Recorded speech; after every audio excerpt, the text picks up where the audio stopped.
गांव के एक कोने में, जहां धूल भरी पगडंडी खेतों के बीच से गुजरती थी, वहीं रहता था किशन, एक सीधा साधा मेहनती किसान।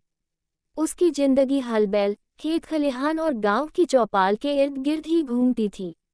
लेकिन किशन में एक खास बात थी, उसकी बातें सुनकर लोग हंसते हंसते लोटपोट हो जाते।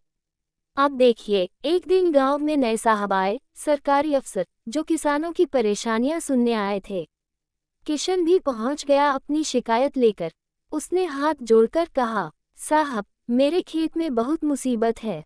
कभी बंदर फसल उजाड़ देते हैं, कभी नीलगाय चर कर जाती है, और अब तो चूहों ने भी पंचायत बिठा ली है। कोई उपाय बताए। साहब ने गंभीर होकर कहा, तुमने कोई उपाय किया? किशन सिर खुजलाते हुए बोला, हाँ साहब, पहले ढोल बजाया तो नीलगाय भाग गईं, लेकिन बंदर नाचने लगे। फिर पटाखे फोड़े तो चूहे और ज्यादा उछलने लगे। फिर हमने बबूल के कांटे बिछा दिए तो गांव के बच्चे ही खेत में खेलना शुरू कर दिए। अब आप ही बताए, मैं क्या करूं? साहब हंसी रोकते हुए बोले, तुम्हें वैज्ञानिक तरीका अपनाना चाहिए। किशन चौंक गया, वैज्ञानिक तरीका? वह क्या होता है? साहब बोले, जैसे फसल बदल बदल कर उगाओ, खेत के चारों ओर बाड़ लगाओ, और जैविक तरीकों से कीटनाशक का प्रयोग करो। किशन ने सिर हिलाया और वापस आ गया, लेकिन उसका दिमाग तो ठनक चुका था। उसने तय कर लिया कि वह अपना वैज्ञानिक तरीका खुद अपनाएगा। किशन का नया तरीका। अगली सुबह किशन गांव के बच्चों को बुलाकर बोला, सुनो बच्चों, जो भी मेरे खेत की रखवाली करेगा, उसे हर शाम गुड़ और चने मिलेंगे।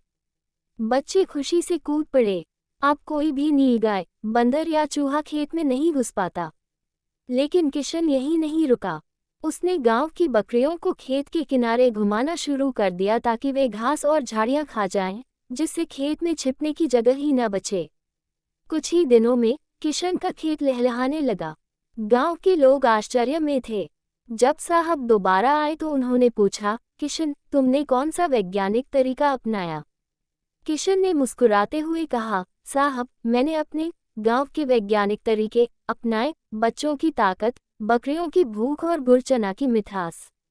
अब बताए, क्या मेरा तरीका कम वैज्ञानिक है?